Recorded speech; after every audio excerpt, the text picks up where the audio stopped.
Assalamualaikum warahmatullahi wabarakatuh. Apa kabarnya anak-anak hari ini? Alhamdulillah luar biasa, tetap semangat, Allahu Akbar, yes.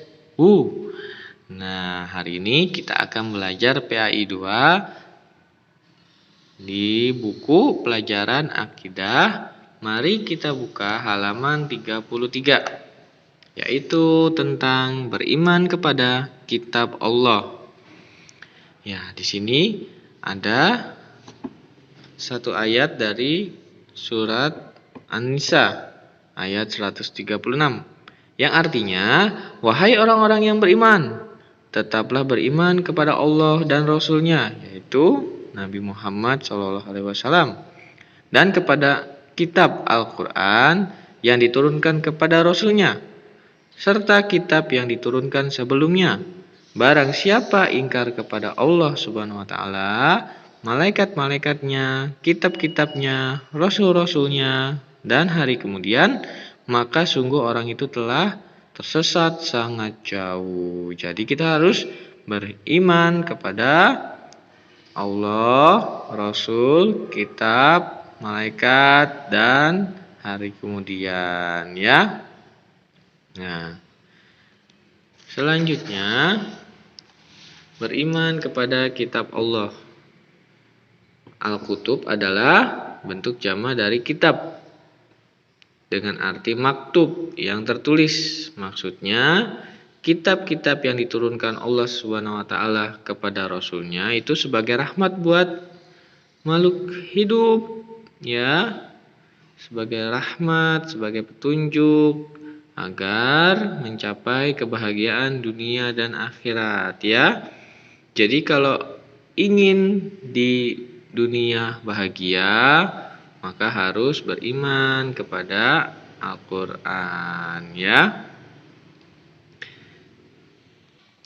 Lalu di sini dikatakan bahwa Al-Quran merupakan mukjizat terbesar dan sekaligus melengkapi kitab-kitab sebelumnya. Berarti sebelum Al-Quran itu ada kitab Zabur, kitab Taurat, dan kitab Injil. Dan semua kitab ini disempurnakan menjadi Al-Quran, ya. Jadi Al-Quran itu sudah sempurna, tidak boleh otak-atik, tidak boleh diubah karena sudah sempurna. Selanjutnya, pengertian beriman kepada kitab Allah, ya. Iman itu artinya apa? Percaya. Berarti cara mengimaninya yaitu yang pertama, yakin akan kebenaran isi. Jadi isinya pasti benar, asli dari Allah, murni isinya, dan suci. Jadi tidak boleh sembarangan menaruh Al-Quran, ya, karena Al-Quran itu suci, ya, kita harus menjaganya. Kemudian yang kedua, berusaha mempelajari bacaan Al-Quran sehingga membacanya sesuai ilmu tajwid yang benar. Jadi kitab kita harus dibaca, Al-Quran kita harus dibaca, ya, dengan rutin seperti sholat maghrib ya, dan sebagainya setelah sholat maghrib, ya. Di poin ketiga. Poin keempat, harus ngerti isinya. Jadi setelah dibaca kita lihat artinya. Oh, seperti ini. Tanya ke ayah dan bunda atau ke bapak ibu guru kalian, ya, supaya kalian paham dan mengamalkan isi Al-Quran, karena isi Al-Quran semuanya penuh dengan kebaikan. Jadi harus kita amalkan. Amalkan itu apa? Kita laksanakan, ya. Oke, selanjutnya kita buka halaman 36, ya. Mencintai Al-Quran hati kita, lisan kita, dan hiasan rumah harusnya dipenuhi dengan ayat-ayat suci Al-Quran, ya, supaya hati kita tentram, lisan kita terjaga, tidak berkata kasar ya. Dan hiasan ruangan rumah kita menjadi lebih indah. Selanjutnya mendakwahkan Al-Qur'an. Tuh, bila kita sudah pandai membaca, maka ajak adik kita yang belum bisa membaca Al-Qur'an. Bantu orang tua kita yang belum lancar Al-Qur'an. Seperti itu ya. Yang kedua, cara mengimani kitab-kitab selain Al-Qur'an. Tadi sudah disebutkan ya, ada banyak kitab-kitab sebelum Al-Qur'an. Nah, caranya gimana? Yakin kalau kitab Taurat, Zabur, dan Injil itu ada, ya. Jadi kita jangan ragu, wah kitab Taurat itu tidak ada, kitab Zabur itu tidak ada, kitab Injil itu tidak ada. Nah, itu tidak benar ya. Kita harus yakin bahwa 3 kitab itu ada ya sebelum diturunkannya Al-Qur'an. Selanjutnya yang kedua, kita sebagai muslim tidak harus belajar kitab-kitab itu ya. Cukup tahu saja, oh ada kitab Taurat, ada kitab Zabur, ada kitab Injil ya. Tidak harus dibaca, tidak harus dipelajari ya. Cukup mengetahuinya saja. Dan Al-Qur'an itu sudah lengkap ya dari 3 kitab itu. Jadi kita mengamalkan Al-Qur'an saja ya, karena sudah ada di dalam Al-Qur'an ya, lengkap. Selanjutnya yang ketiga, menghormati para pengikut kitab-kitab yang lain ya. Misalnya umat Kristen, kitabnya Injil, berarti kita harus menghormati ya. Jangan diejek, jangan dimusuhi ya. Kita harus berteman baik ya. Sama karena kitabnya juga diturunkan dari Allah Subhanahu wa taala ya. Cukup kita tahu saja. Selanjutnya, nama-nama kitab Allah Subhanahu wa taala. Tadi sudah disebutkan ada 4 ya. Yang pertama itu kitab Taurat.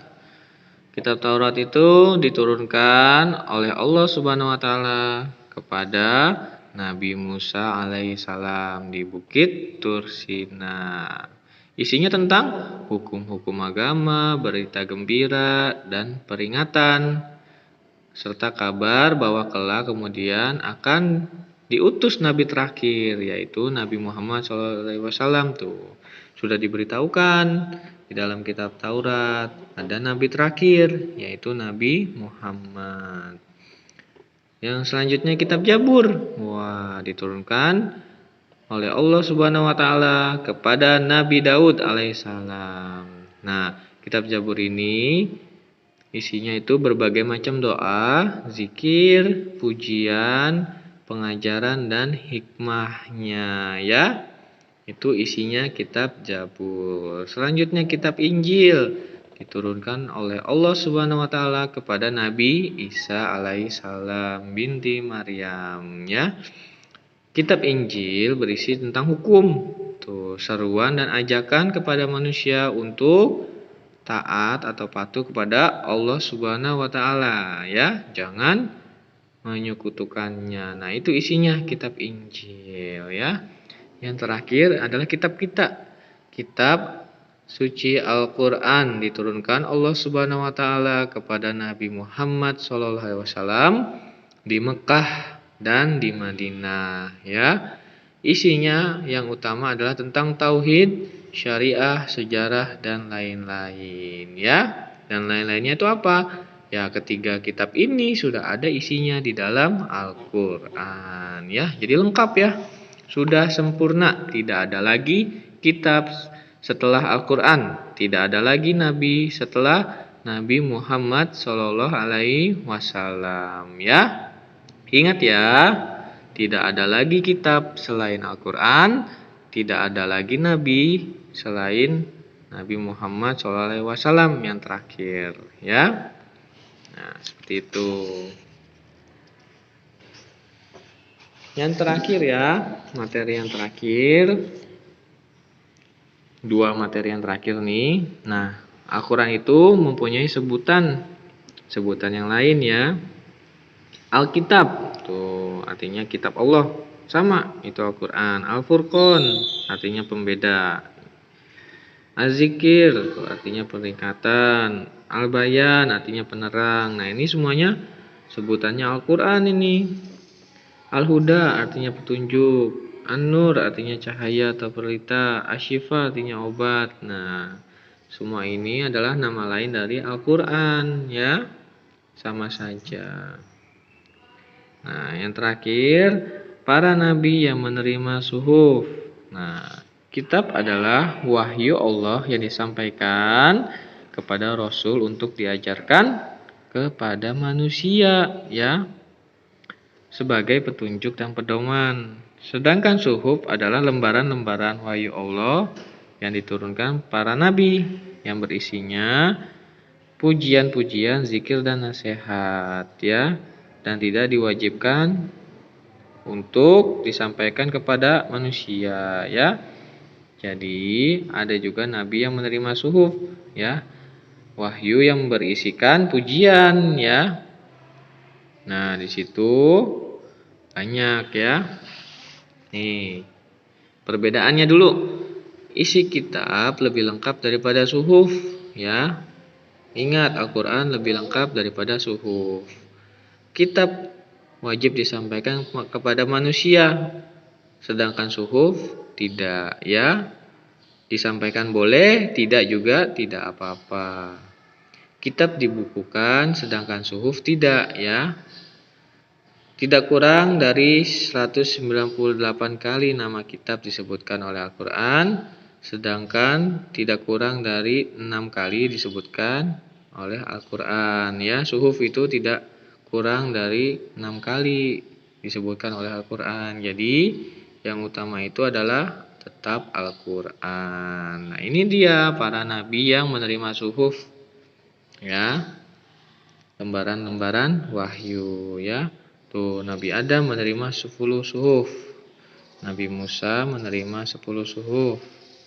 Nabi Ibrahim menerima 30 suhuf. Nabi Idris menerima 30 suhuf. Nabi Syeds alaihissalam menerima 50 suhuf. Dan yang terakhir Al-Quran sebagai kitab suci yang terakhir ya. Sekiranya cukup sekian dari Bapak penjelasan singkat tentang kitab Allah ya. Alangkah baiknya kalian baca kembali materi tersebut ya. Untuk minggu ini belum ada tugas, cukup kalian baca. Kalian baca hingga halaman 42 ya. Tugasnya cukup kalian baca hingga halaman 42 ya. Sekian dari Bapak. Wassalamualaikum warahmatullahi wabarakatuh.